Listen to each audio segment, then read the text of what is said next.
It's been fascinating when I read the Quran, because as I read the Quran, I find a lot of the characters in the Quran are the same characters I find in my Bible. You have Abraham, Ibrahim, you have Moses, Moise, you have David, Dawuda, Jesus, Isa, John the Baptist, Yahya. But it's fascinating when you look at the stories in the Quran, they do not parallel the stories I have in my Bible. And I've always scratched my head and I said, hold on a minute, where do these stories come from? They don't parallel the same material. Let's give you some examples. Let's go back to Cain and Abel. Cain and Abel. In Surah 5, Ayah 31, Cain has just killed his brother Abel. He doesn't know what to do with the body.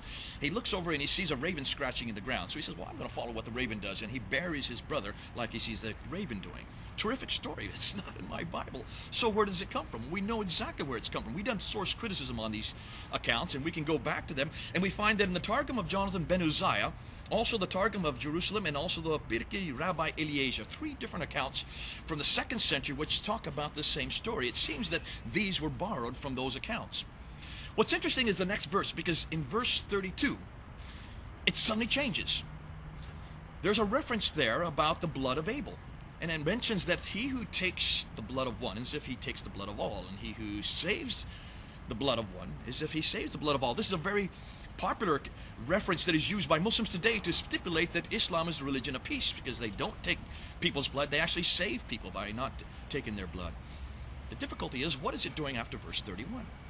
It seems to almost be a redemptive account. It doesn't belong in that story, until you realize that in the 5th century, there was a scribe who was rewriting the Targum of Jonathan ben Uzziah, and as he was rewriting it, and as the scribes do, in the margins he basically puts an editorial comment on the blood of Abel, and he mentions if you take the blood of one, as if you take the blood of all, and if you save the blood of one, you save the blood of all. Now, when that was incorporated into the Bar Sanhedrin, chapter 4, verse 5, in the 5th century, that story of Cain and Abel and the raven was then followed by this editorial comment on the blood of Abel, taken from that editorial comment in the margins, incorporated into the Bar Sanhedrin, chapter 5, verse 4. And then both that story plus the editorial comment on the blood were then incorporated into the Quran in Surah 5, ayah 31 and 32. Now, what does that tell you? Well, I know what it tells me. It tells me that we now know where this story comes from. It does not come from God. It was not divinely inspired. It was basically written by men.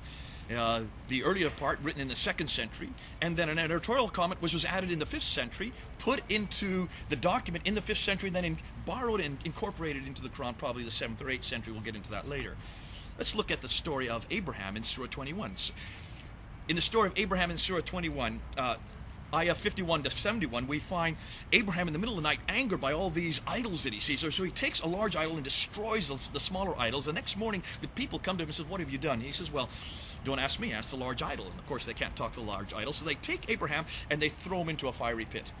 And the angel of the Lord then comes down and rescues him. Now, I sit there and scratch my head again and says, hold on a minute, I don't remember this story in my Bible. Where does it come from?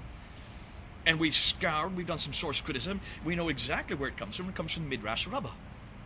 Midrash Rabbah was a 2nd century document, an apocryphal account, never assumed to be authoritative by the Jews, and it has the same story, but it's an amalgamation of different references. We can see that in that is a story of Shadrach, Meshach, and Abednego. But the Jews never intended this to be authoritative. It was basically an oral tradition that had been passed down. It was really a fairy tale. And yet, what is it doing in the Quran today? Let's go to Solomon and Sheba. That's even a better story. In Surah 27, if you look in Surah 27, ayah 17 to 44, you will find the story of Solomon and Sheba.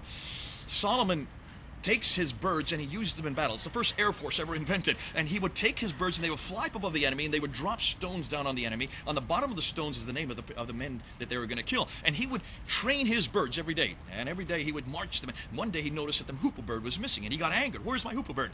And he looks to the south and he sees the hoopoe bird flying, lands at his feet. The hoopoe bird talks to him, he talks to birds. And it talks about this beautiful queen in the south, in Sheba. And he must go down and see her. And he says, well, no, you flap on down there and tell her to come and see me. So the hoopoe bird flies back down to Sheba, meets the queen there, and talks about this great king in the north, that she must go and see him. She talks to her retinue, decides that they're all going to come together, and they all come up to Jerusalem to meet this great king in Jerusalem. And they're about ready to enter into the throne room there. And as she's about ready to enter into the throne, she notices that the floor, she thinks is water. It's actually a mirrored floor. But she doesn't have that technology. That technology doesn't exist in Sheba. And so she picks up her skirts to keep them from getting wet. And that's where it ends in verse 44. fascinating story, entertaining story. I'd love to know where it comes from. Why is it in my Bible? Well, for one very good reason. We now know where that story comes from. And it comes from the Second Targum of Esther. Again, another 2nd century apocryphal account written basically for entertainment for the children, the Jewish kids at that time in the diaspora. If you look at the Second Targum of Esther and compare it with Surah 27, you will see it's almost exactly the same story, almost word for word, except at the very end. In the Second Targum of Esther, when the Queen of Sheba comes into the throne room and she looks and sees what she thinks is just water, that mirrored floor, she picks up her skirts to keep them from getting wet. According to the Second Targum of Esther, she has hairy legs. Solomon, upon seeing the hairy legs, cries out in surprise.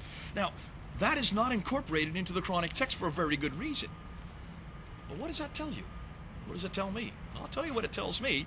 It tells me that this story is basically a man-written story. It has human origins. It does not come from God at all. Muslims believe that these stories have always existed in heaven, and they were sent down piecemeal over a period of 23 years, between 610 and 632, from God down to, through the angel Gabriel, down to Muhammad. Yeah, we can source these stories long before Muhammad even existed. These are 2nd century, 5th century. Muhammad didn't come onto the world stage until the end of the 6th century and on into the 7th century. These are all man-made stories that have been borrowed and incorporated into the Quran. We know who wrote them. We know when they were written. In some cases, we know why they were written. They do not belong in what Muslims claim to be the Word of God. Let's go on to the persons of Jesus Christ. You look and see there's many stories about Jesus in the Quran. And when you look at these stories, they do not parallel the stories we have in the New Testament. They spend most of his time on his childhood. That he speaks from the cradle. He bends down a palm tree and feeds he and his mother. He takes some clay and forms them into birds and blows on them and they fly up into the air. Where do these stories come from? We can trace almost every one of these stories. If you go back and you look, and you will see Jesus' birth, the palm tree, in Surah 19, ayah 22 to 26. That same story is found in the lost books of the Bible. When Jesus talks from the cradle, in Surah 19, ayah 29 to 33. That comes from the first gospel, the infancy of Jesus Christ. The creating the birds from clay that I mentioned earlier in Surah 3, ayah 49. That comes from Thomas's gospel, infancy of Jesus Christ. What are these gospels, infancy of Jesus Christ? These are apocryphal accounts. These are not at all authoritative accounts. They were considered always by the early church to be apocryphal. They were written much later in the 2nd, 3rd century. They are sectarian accounts. Some of them were written by Gnostics, others were written by Collyridians. Some of them are written by monarchics. Some of them are written certainly by the Nestorians of that day, but they do not belong in any Word of God. They were never considered to be authoritative by the early church any more than the apocryphal accounts, the Jewish apocryphal accounts, were ever considered to be authoritative by the Jews. They are written by men. Nothing more, nothing less. So why have they been incorporated into the Quran? For one very good reason. Those who put the Quran together, and we're not going to talk about that today, they only had access to these stories because these are the stories that they heard orally by those that surrounded the Jews and the Christians that were there. They didn't bother to look at the written accounts, and the reason why is because both the Hebrew Bible and the Greek New Testament had not been translated into Arabic. They were not translated into Arabic until the late 8th century. Therefore, they only had access to these stories, these apocryphal stories. And it is those stories that we have in the Quran today. Now, here's the question you need to ask yourself. Those of you who are Muslims who are watching this, can you then say that the Quran, this book here, really did come from God? If we can now show you that many of the stories incorporated are written by men, for men, we know when they were written, we know why they were written, we know, in many cases, exactly at the place that they were written, and certainly by whom. You've got to ask yourself a question. Do you trust those stories? And if so, if you believe that they still are authentic and that they do come from God, then why is it that these kind of source material, this kind of exercise in source criticism, when you apply it to the Bible, we don't have these difficulties. We don't have a problem of where they come from. We know exactly where they came from. We know who wrote them. The authors' names are given to many of them. We don't have this difficulty with the Bible. This is only a problem that you find with the Quran. But then you need to tell us, and you need to convince us that this does come from God. It cannot with this kind of man-made material. Failed man-made material. Confusion in some of the stories. I leave that for you now. Let's start the debate. I know it's going to be disturbing for some of you Muslims, but we need to talk about it, we need to debate it, and we need to come to conclusions. If you have a choice between these two books, the Quran and the Bible, come on back home to the Bible, because it does not have these problems. It is unique to the Quran. I leave it with you. This is Jay, over and out.